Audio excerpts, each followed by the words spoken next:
Well, welcome everybody who is tuning into this and seeing this conversation.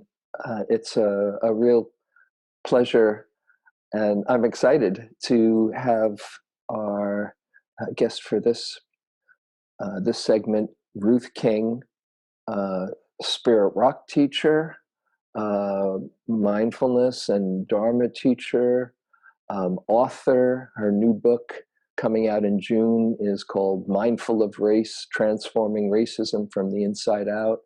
And somebody who I have tremendous respect for as both an embodiment of wisdom and somebody who is courageously encouraging everyone to speak the truth when it needs to be said. So, Ruth, it's just such a real pleasure to have you here. Thank you, James. Thanks for this lovely invitation. Mhm. And we just discovered before we were going on this that we both had birthdays 2 days ago, so we're fresh birthday people with the glow. Hope it gets communicated. So Ruth, I'm calling these conversations insights and practices for difficult times, and I'm inviting all of my wonderful, wise friends to share how they're staying sane and positive and motivated and centered within themselves, and also in sharing perhaps that other people can have the perspective that helps them not only get through but be engaged in these times. So I start out by asking, what's your wisest perspective? How do you hold the insanity of every day, the headline that makes you drop your jaw and say, "Oh, what next?" And how do you get through without being completely overwhelmed or confused? And yeah, how do you hold it? Um, yeah, it's a good question. And sometimes I have to ask myself the question with regularity just so I can be curious myself about what the response is moment to moment. But I think the biggest thing for me is perspective matters. And, this is not the craziest time I've ever lived in, right? So when I look at my 70 years, I can see a lot of life. And when I look at my ancestors and, the elders in my family and um, other countries that are suffering so much more than we do here in the United States, for example. When I broaden that perspective, I feel like I'm a part of something so much larger than the immediacy of the challenges that I find myself in.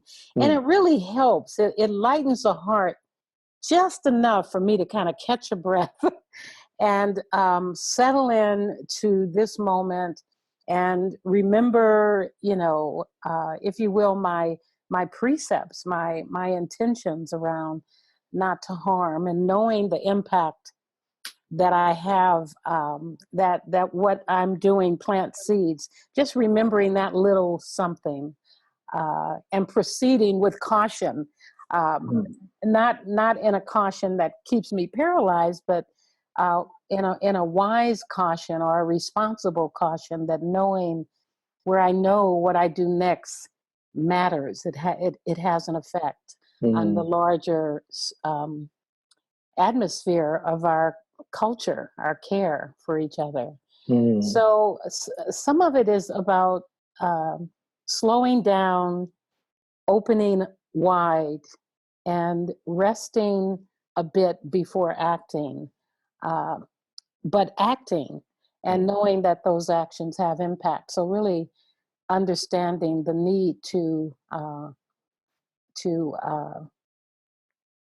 not just act but respond. Respond with care. Yeah. Thank you. It's so well said. Uh, I imagine that sometimes, with all the best intention to respond with care, that there's something new in the news, or a sadness of some action that's going to hurt people, Mm-hmm. that, if you're like me, can trigger off Mm-hmm. a reaction of anger, rage, frustration, and even though your mind says, okay, Yeah, be yeah, centered. And I wonder how, in your better moments, when you do get activated and the yeah, yeah. cortisol is running through your body or whatever, what, Right. how do you come back to that place of Oh center? yeah. I mean, just yesterday. It's not like it's that far away, you know. I found myself um, enraged about something politically, and it just that's where I'm catching myself mostly when I'm watching the news. When it, you know, like you were saying earlier, the mouth drops, and it's like this disbelief. And before I know it, before I knew it, I was in the spin of rage, you know, and talking about it. And what I noticed in that moment um, was that I had totally left the premises. I was literally a ball of fire, and I can feel the fire all around me. And there was this moment of noticing that there was no way I was in my body in that moment. There was no way I was aware of my breath in that moment. I had literally left the premises, and it felt like it. I could feel the absence of myself in that moment. You know, I could feel that I had morphed into something else, and it was painful. You know, so I think there's this being on fire and really feeling the burn of it, and then getting it. You know, it's like a little a keto move. It's like this subtle shift where I really get, wow, that's just something that's not here. That's something that's not right here. And I don't mean that it's not a real experience. What I mean is that I left myself. I was literally removed from the premises, and it wasn't a good feeling. I didn't feel like I was in my power. I didn't feel like I was connecting with what I was saying, um, and it didn't matter, you know. And I could see all of that. I could see the concoction of it, um, and it hurt. So that's just one example of wow. I mean, when I can see it, uh, Yeah. then and it's like a little sliver, and I think it's rooted in the intention of wanting to see it. You know, so this kind of prior to these moments, I try to remind myself of my intention so that when I'm absorbed, I'm not caught as long, and I'm not you know, I'm able to lighten up a little sooner.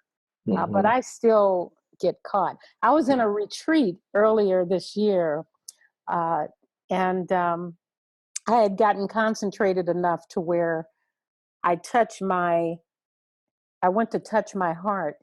And what I could feel was that where I used to touch my heart was up here. And in the retreat experience, I was actually touching my heart. I could feel the layers removed from just being still and concentrated, and it felt like I just had a bit more access. And I remember talking to the teacher about it. It's like, oh my gosh, I went to touch my chest and it was way in here instead of way out here. And I just felt like there had been some real ego shifting that I could literally touch into. And this is similar to the experience of when I lose it, this kind of false refuge out here that's removed from what's really close in. It was a real moment of knowing that difference and preferring it, you know? Preferring. So, and I'm one of the things that I've appreciated in mindfulness research is the effect that the practice has on shortening that period where Yeah, out of your mind. Right. Paul Ekman calls it the refractory period, when Mm. the stimulus has activated you, and for a period we literally, like you say, left the premises, lose our mind, and do all kinds of, Mm. sometimes people do all kinds of crazy things that they spend a lifetime regretting while they're in Yeah. that period. Yeah. But that mindfulness shortens that refractory period where you can come back to yourself a little bit Right. quicker, Right. and over time a lot quicker.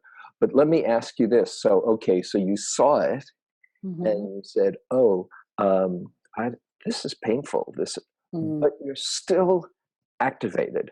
How do you find you're able to come back to yourself beyond just realizing, oh, I want to be back there, but you're still stirred up? Any practices that you particularly find helpful that you use that other people might?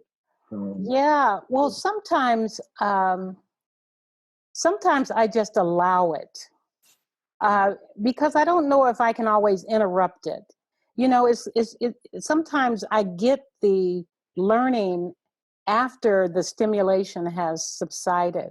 So it has to be in a bit of retrospection, Mhm. where I'm not not being hard on myself because of it, but it's kind of like allowing that energy to flow through. Um, so I can't say I'm always able to do it real time.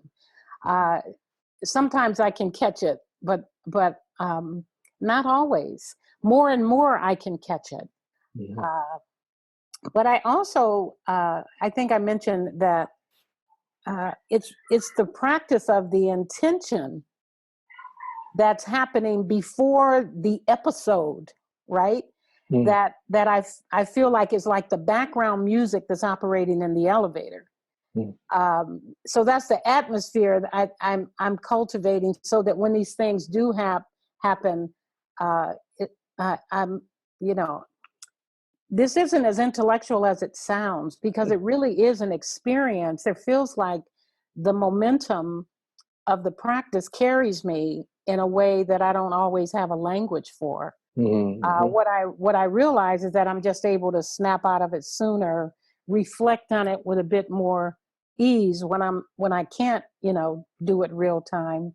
Mhm. Really notice the contrast that's happening, and Mhm. I think if there's any practice that's kind of operating, is that elevator kind of music that plays, that's kind-hearted and forgiving of Mhm. myself, for Mhm. this kind of human response. I mean, I can remember when I didn't have this practice, for example, and I was just so dead right in my righteousness. I Mhm. mean, I that's what carried me, and I didn't have to think about it or reflect. Mhm. But when I started working with my heart, uh, what I found is that it's not so simple to fast forward through, without recognizing the harm that's being done on myself or on other people. So Mhm. it's not always in the moment that I can catch it. Mhm. Often it's in reflection, and I can really feel the contrast of there and now, and try to offer offer some respect for the way I've been conditioned Mhm. to survive, because that's really what all of that is in a way. Yeah. I know how to survive. I've had to fight to do that, and Mhm. that's my impulse. It's not who I am, but it's my impulse, right? Mhm. Mhm. So it's less and less that shape of myself being in that tight armor is less and less, and I'm not drinking the Kool-Aid so much as I used to, around believing that when that's happening, that's the absolute truth. I Mhm. just don't buy it so much. Mhm. And Lovely, I lovely. find that I that kind of floods into my relationships with other people as well. Can always see a little bit of myself when I'm with somebody and they're activated, and it's like, you know, when I'm Mhm. not activated by their activation, I can really see myself there. It's like, oh, Mhm. I recognize Humbling, that. yeah. Yeah, Humbling that's and a good compassion. word for it, Yeah, humbling. Yeah, one of my favorite words. Yeah. um, Great. So I just rescued the recording because I was about to run out. So we were talking about being seeing our own stuff and then being humbled and having compassion for others when you see how easy it is to fly off within ourselves. Yeah, yeah. Mhm. It seems to me that the biggest practice for us as practitioners is not on the cushion, but it's it's in our lives. It's like the cushion work prepares us to see the practice in the moment to moment, life to life moments. So Mhm. uh, I really do feel like that's a vast field of opportunity to try to put the practice, you know, into its intention, which is Mhm. how we kind of wake up again and again and again and Mhm. forgive again and again and again and Forgive relax. ourselves as well as Yeah, everyone. relax again and again into, can I be just right here? Uh, Mhm. So you were saying that you can see your intention helps you to hold the whole experience, and when you're activated there's still the reverberation. You can just give it some space to play out, and that in retrospect is often the learning. I'm wondering if I could just go in a little bit more to that place where you give it space to play out, and any ways that you can support coming back to yourself while you're in that activation, and any ways that help you to reconnect or to hold all of those feelings. yeah, and again, I don't know if I'm. Sometimes it's a retrospective thing, but the four foundations uh, are. Are I really take them seriously. Four So foundations of of mindfulness. mindfulness, if I can remember the body and the breath, if Mm, there's just a little bitty voice in there, mhm, the body and the breath always being in the present moment, if I could just remember just a little bit of that, um, it's helpful. The other thing, though, James, that I think is helpful is sometimes the charge is something I need to trust. So Same. charge is not always, absent of wisdom. Mm, Sometimes the charge is fierce clarity, and it needs to be spoken. It needs to be out loud. It needs to mm, be offered up. And we live in a society where that's never really welcomed well. I think I've shared with you that my first book was on rage, and yes, and what it, was the title of it it's again? is Healing Rage, Women Making Inner Peace Possible. And Hmm. one of the things I came to realize in my own life and with working with so many women and the men that love them, Mm, mm, the people that love them, is that it's not, it's not an unworthy emotion. I think we have to be to have to concern ourselves with the impact that it has. mhm, But I think sometimes it's really encouraging us to speak a fierce truth mm, that's coming from a real place of harm or danger uh, or need for the well-being of ourselves, our relationships, our society. Sometimes it's just that, and I think we are appropriately afraid of that. We all have notions of it always being peaceful and easy, but sometimes it's just messy. mhm, Sometimes it's just raw and real. And I think that there could be some space for that as well. I mean, mm, sometimes we have to go with that mhm, and then see what the offer is, or see what we might need to clean up as a result of it. We want to make sure we're seeing our patterns so that it's just not our default Mhm. responds, but Mhm. sometimes it's just a pure gift. Mhm. And after a while, I think we can discern, we can know the difference of when that's moving through. We can have a bit more intimacy with the charge to know when it's wholesome or when it's Mhm. um, um, coming from a place of, disrespect. So this is really, I think, important for people to hear because I have a feeling there's a lot of people that get activated with Yeah, anger and rage, one of the yeah, prime emotions that so many of us feel, along with confusion, bewilderment, hmm hmm despair, um, commitment, and lots of positive emotions. But anger and rage is in the air. yeah, So yeah. We you, don't want to be irresponsible with the Mhm. energy, so I'm not advocating that. But Yeah. I do think we can become intimate with it so that it can teach us what it needs. I mean, it's for us. It's our experience. So I think we can learn something from it. Mhm. But I think the energetic of it, which most people are afraid of being close to, Mhm. often results in an overreaction Mhm. when it's Mhm. trying to move through. So we can learn to um, develop a relationship with this charge, especially if we're in reactivity to it. But I Mhm. also think there's an element to it that could be in service. Uh, Yes. Energetically, it's mobilizing. It gets our attention. It's not unworthy, I guess, is Mhm. what I want to say. I'm remembering it was a book, actually. Jack Cornfield turned me onto this book that I love and have recommended to many people. On It's a Jungian anthology, and the title is "Meeting the Shadow," and the subtitle is "The Hidden Power in the Dark Side of Human Nature."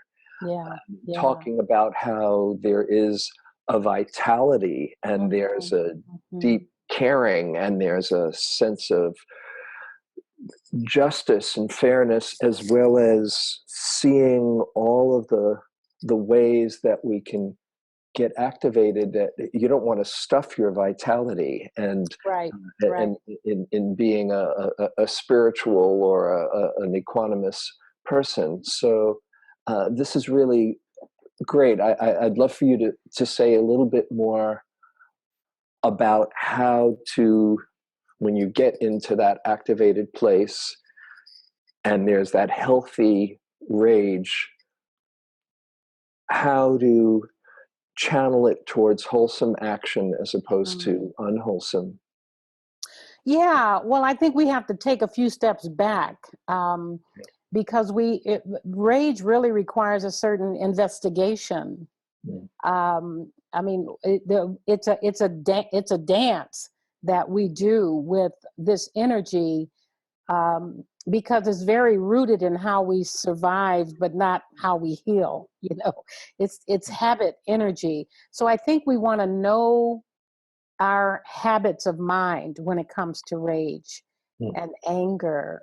Rage being more deeply rooted in shame-based types of things. Anger a little less intense, but intense nonetheless. Mm. Rage being a pattern, not always outwardly activated, by the way. Sometimes it's inwardly held, as in distraction, consuming, um, uh, depression, over serving to avoid who we are, uh, Mm. controlling. These are all disguises of rage that I think that we wear as a part of our so-called personality, but their behaviors, there's it's conditioning. So Mm. we need to recognize our tattoo, our pattern of Mm. response. And then once we understand our pattern and what it's, where it's coming from, what it's rooted in, I mean, I can remember when I first armored up, around, 7 years old, when I saw my great grandmother pacing the floor because she worried herself practically to death because she couldn't take care of her black grandbaby's bodies, right? So Mm, I remember at 7 when she died that I said, I'm not going out like that. mm, I'm not going to worry myself to death. mm, So, I ended up being more righteously enraged about what's wrong. Took me a few more years to learn that the heart needed to be involved in this. But mm, I remember distinctly how I armored up. And I think we need to kind of remember when we started defending ourselves in these kind of disguised ways and make friends with that. I think when we make friends with that, then we're able to catch ourselves more and we're able to discern when we're acting out because we need to defend mm, or we're actually offering something up because mhm, it belongs to all of us. It's something that mhm. serves all of us. So it's a practice. As you're saying that, just seeing how you decided to go from worry to anger and rage, Mm-hmm, mm-hmm. it's occurring to me that worry and fear is really immobilizing. Yeah. And at least in anger, there's a kind of energy that wants to be expressed Mm, mm-hmm. in impacting our world instead of being a victim. That's right. Yeah. Yeah. I And think then, I think we sorry. can see those dances. Yeah. Yeah. Hmm. So and you're saying to understand the habits and the patterns and how to access the place that you still feel the vitality Mm-hmm. of action while being centered enough, clear enough so that your action is skillful instead of just pouring gasoline on the situation. Um, that would be, if I could have a magic potion to do that with all the people who are enraged Yeah. these But I, days. I think what people need to understand is that it's not like some destination we get to. Mm, And like the magic wand and then we're there. It's so messy. It's like we can think of it as maybe we're never there, but mm, wherever we are we can kind of be with that and kind of snap out of it right there. I'm less and less in my reactivity than I used to be. mhm, And it's not nirvana. but mhm, but it's a beautiful thing when we're committed to looking that we're going to see that we really do change, that change is all there is, and that we're just working with the dance of change mhm, more skillfully. And we mhm, can actually celebrate that. I celebrate that in my life mhm, more and more. I'm not perfect in this, but I can clean it up a little better. I can see a little clearer. And my commitment is non harming. I mhm, just, that again is what's playing in the background. mhm, I'm trying to work that piece and I'm so not there. But that's really what that's my heart's, that's my aspiration. So that kind of reminds me of the basic karmic principle that once a thought or a feeling is expressed in words or actions, the karmic impact and the cleaning up afterwards is much, much greater than just having that thought of wherever you want your mind That's right. go. That's So right. so there's the line between having these feelings, having these thoughts, owning, yeah, this is part of being human and this is part of my being human, and having that commitment to not harm. I'm Yeah. not going to put it into words or actions that just create more anger and Yeah, I'm hatred. gonna do my best to not be in a habituated, you know, uh, place of righteousness where it's all about my gratification in this moment. It becomes harder and harder to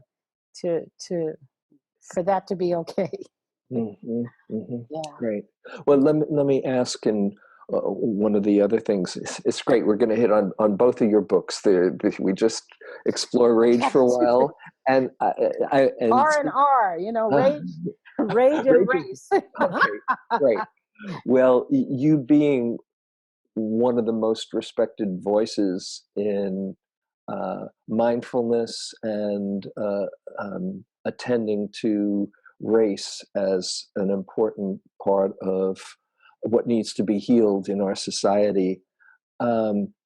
These days, when I had on my friend Bob Doppelt, who is the climate change expert, Yes. I wanted to have him share about how that component leads into this bigger zeitgeist of we need to change, we need to wake up, Mm.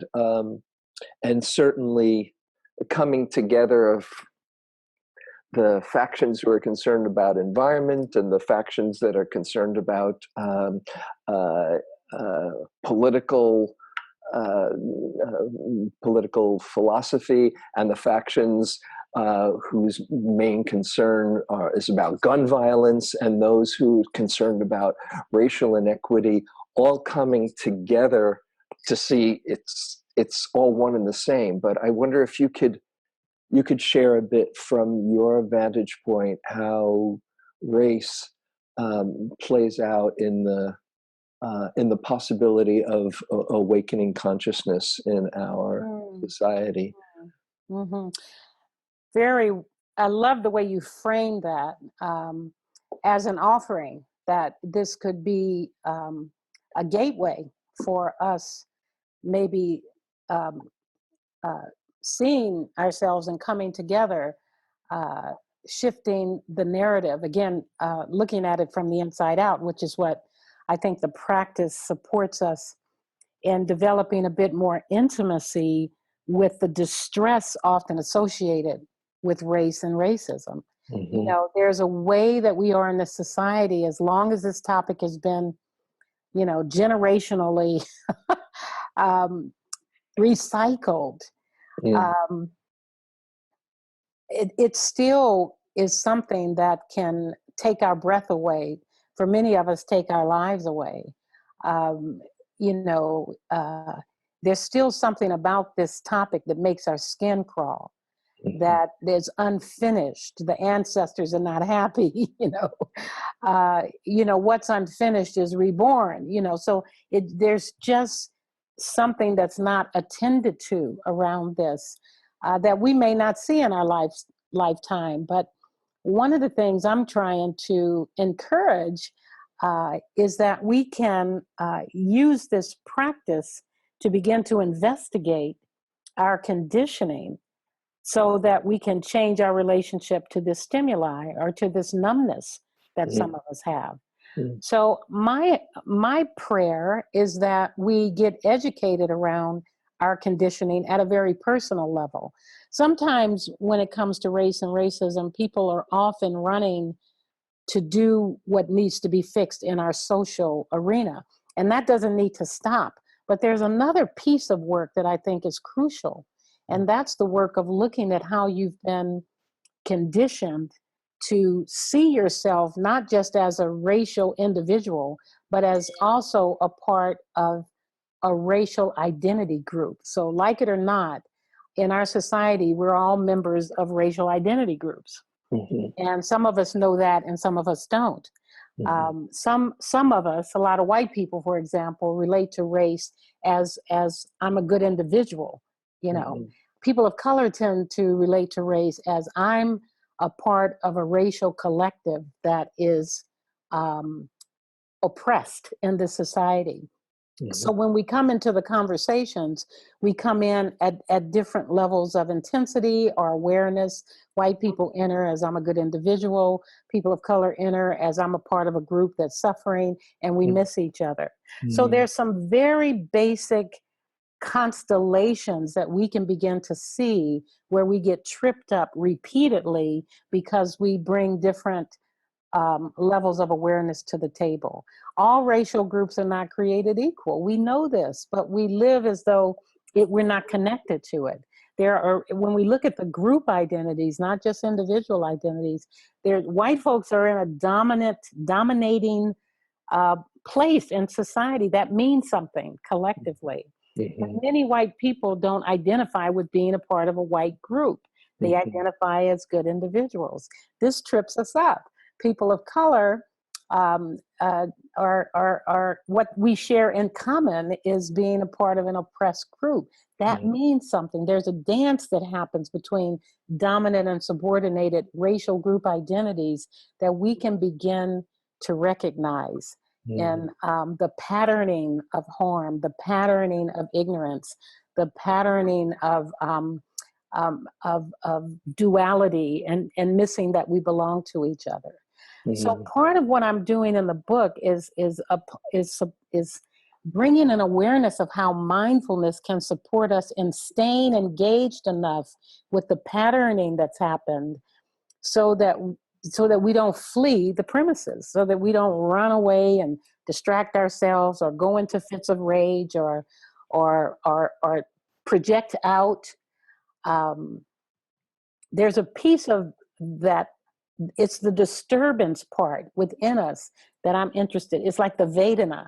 I want us to kind of back up enough to get into the literal, basic feeling tone that freaks us out right there when it's happening, that we Mhm. haven't paused with and loved enough, so that we can stay in the conversation without going into our habitual response. And Mhm. that's my prayer. That's what I want us to be able to tolerate Mhm. the discomfort so that we can transmute the habitual pattern at a collective level. And we can't do that, um, as I've found that the practice helps me do that more and more. Mhm. So, Yeah, and just let me clarify for those who might not be familiar with the term. That word Vedana means the feeling tone of experience, whether it's pleasant or unpleasant or neutral. exactly. Mhm. Yeah, yeah, And so you're saying to be willing to hang out with that discomfort instead of blindly doing what you can to avoid feeling it, right. and to really hang out and understand this is conditioning. This is just causes and conditions that affect us whether we realize it or not. Yeah, and it's not just causes and conditioning. It's also the kind of relative side, the relational side of our cultural um, uh, exchanges. So there is the truth of our social conditioning is that there is racial division. Hmm. You know, there's a pattern there that there's all these. Uh, Divisive things that are happening in our society. So I'm not suggesting that we see that just as causes and conditions, but that we actually move in closer to that, to Hmm. see our habits around it, as a race, as a white person, or as an African American person, see the patterning and the ways we've been shaped to relate to others in the world, in our culture.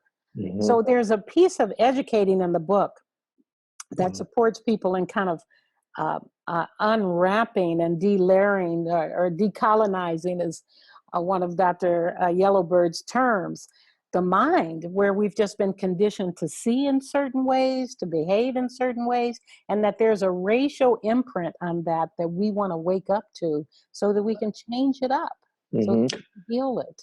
So when I say causes and conditions, I if I hear you right, it's not just our individual conditioning, but Yeah, it's understanding the cultural conditioning that affects each exactly. of us Yeah, wherever we happen to be, in whatever group we're a part of, whether or not we even right, realize that we're a part of a group or not. That right. all of those factors are imprinted in us, and the more we can Yeah. understand and wake up to it, then we can somehow remove the blame and feel a sense of connection and understanding.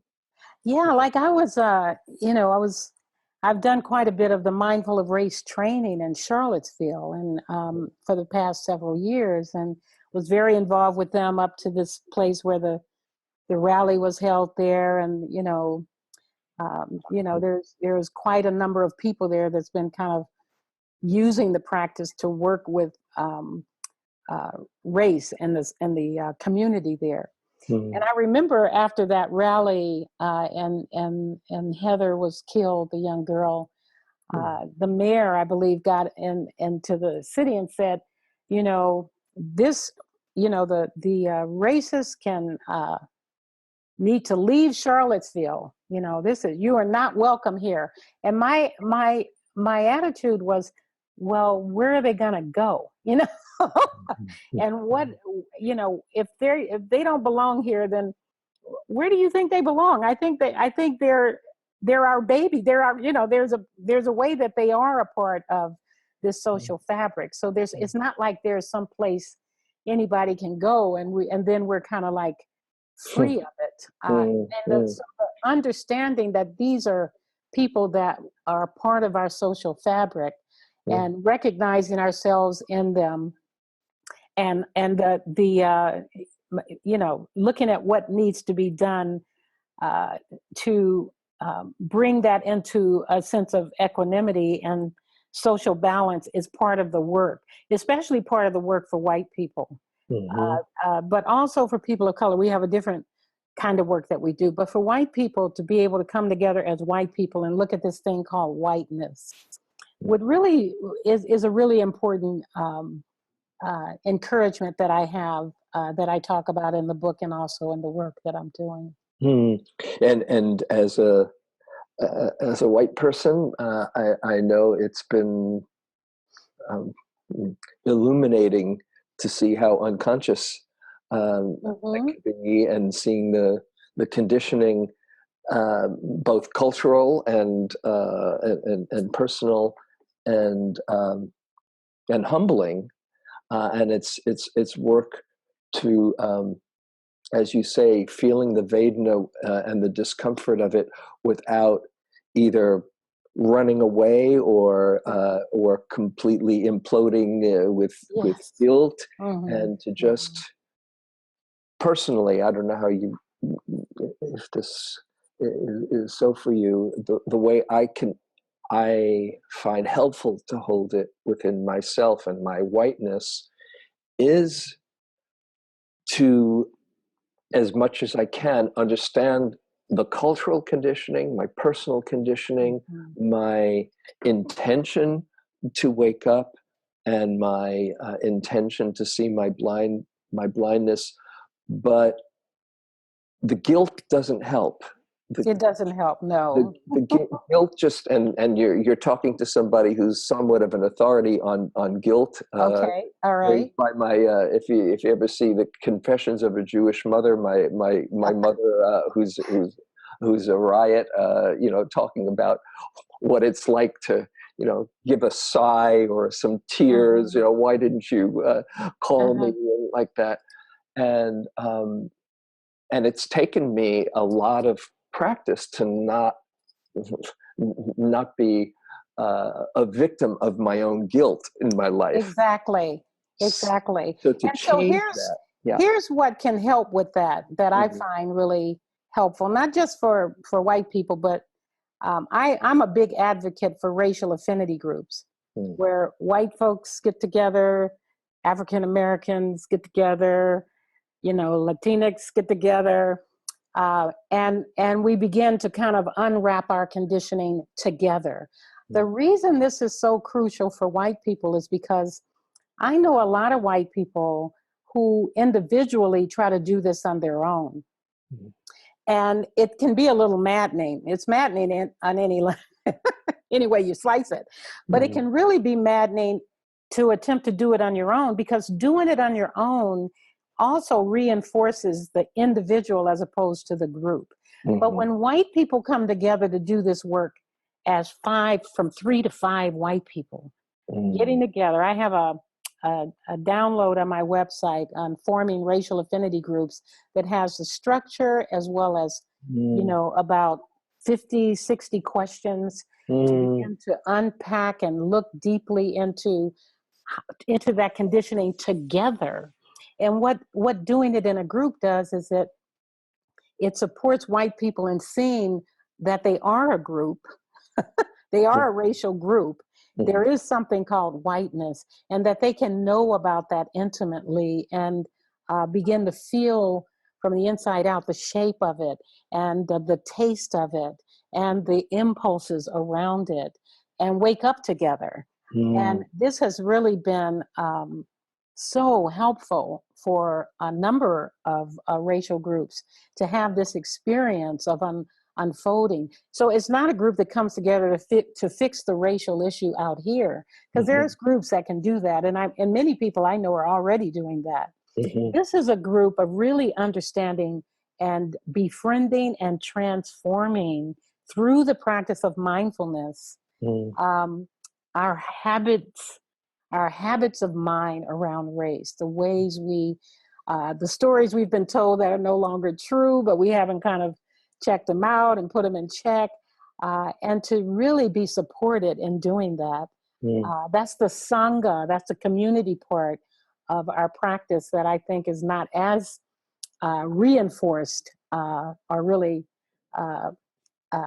as embodied here in the West, perhaps. We get the Buddha and Dharma, but not always the and tell me what's your website so people can The check. website is ruthking.net, and if you look under Mindful of Race, there's a link for resources, and you can click on that, and you'll see forming a racial affinity group.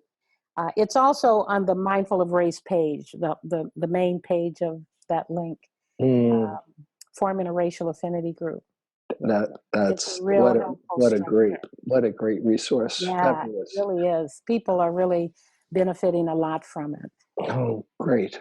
Let me ask you, as we draw this to a close, one of the things that I ask each of the people who are our guests, I personally feel that it can be helpful or inspiring to have some kind of a positive vision that things can go either way.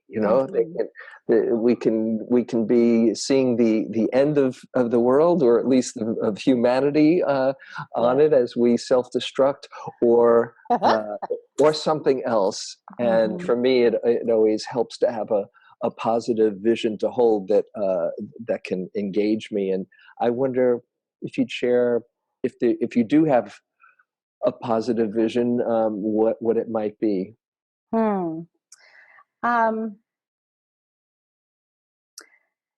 I don't know if I have a vision as much as I have an image that I saw in a dream many years ago. Martin Luther King wasn't the only one that had a dream. So I remember it had to be in the 90s when I was living in Santa Cruz at the time, and I had been going to this writing mythology kind of retreat, and was into it about 6 weeks, and had this dream of being this big bodied person sitting on this flower in the middle of a very still lake, floating around on this flower, and there was just a torrential rain, hail, lightning striking my body. And what I remember mostly, and this rain, this had chiseled pieces of ice almost hitting my body, and it had images of people I had been in conflict with, all kind of raining down in this horrendous way. None of that bothered me. In the dream, what was so amazing was this sense of stillness that I had while it was happening. And this is way before I started meditating, way before I knew anything about what this symbolism in this dream really represented. But what I remember was the peace I felt on the inside of the body, and that I wasn't disturbed by it. In some miraculous way, from the inside out, I got that I could weather the storms in my life without falling off the flower, without falling off my base. And that still feels so palpable to me today, to reflect on that. It would be, many years later that I got through my own Buddhist practice that this was kind of like my Buddha nature, sitting on the lotus flower with, having a war with Mara kind of thing. Uh, but um, but at the moment, what I remember is that this is possible. This is, I don't know how it's possible, but this is something I know deeply to be true. And I hold on to that as a fundamental ground that supports me in being able to just kind of um, just the peace in it. Uh, so I think this is possible for all of us. I think there's something very, I think what I know to be true is that there's something very deep in all of us that that the nature of which is easeful and kind. Fundamentally, I think that's the ground that we sit on. And for me, I try to keep that somewhere in my awareness, so that when I'm moving around, I can just, even if it's a little whisper, uh, it's uh, it's in the mix. And I think it's not just about my dream. It's about something core to the heart of who we all are that made that memorable after all these years. So Well, and do you sense a potential for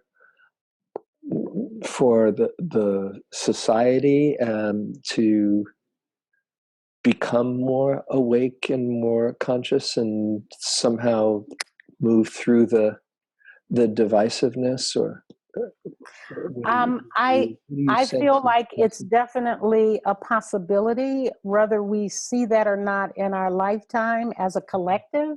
Hmm. um, is not something I can know.